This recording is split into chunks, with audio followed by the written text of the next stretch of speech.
সরকার বললেন যে একটা গ্রামকে নিয়ে ওই ওখানে লাগিয়ে দিব রাস্তার মাথায় প্রাণ বাঁচাবো, যে শীত আসতেছে কম্বল বিতরণ করা হবে, তার জন্য দান করে।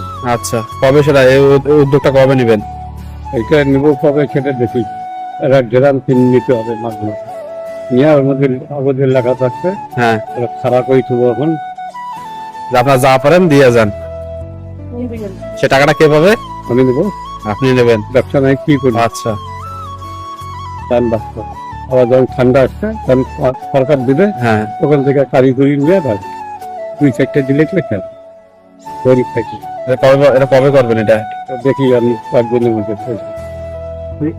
আর একটা বুদ্ধি করলাম, এই যে ভোট করছে, হ্যাঁ, ভোট তো সবার হবে, সবার হবে, বাংলাদেশের যত নাগরিক আছে সবার যাদের ভোট হয়েছে, তারা কার্ড আছে যাদের, তাদের ভোট দেবে। ভোট হবে। যারা এই যে আসামি হ্যাঁ যে ভিতরে আছে জেলখানা ভিতরে, এদের ভোট হয় না কেন?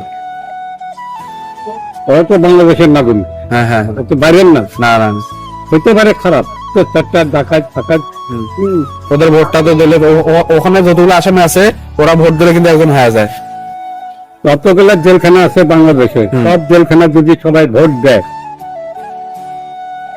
এইটা হয় না কেন? তো এটা আমরা সরকারের কাছে চাবো নাকি? না চাবো না, আমি আমাকে সরকার বানা, আমি অ্যাডজাস্ট করবো। কবে সেটা? জেলখানাতে ভোট হবে, মার্কা থাকবে, তোমার যেটা পছন্দ হয় সেটা দিবে। কি মার্কা দেবে ওখানে? দেখলাম মানে সরকারের ভোটের মার্কা থাকবে বলে। আমি তো এবার যে কারণ ওরা তো বাংলাদেশের না, না, গুলি মার্কা। ওরা তো মানে বাইরের না, বাইরের না না না, বাইরের না। তাহলে বাংলাদেশের না। মার্কা দিলে কেমন? গুলি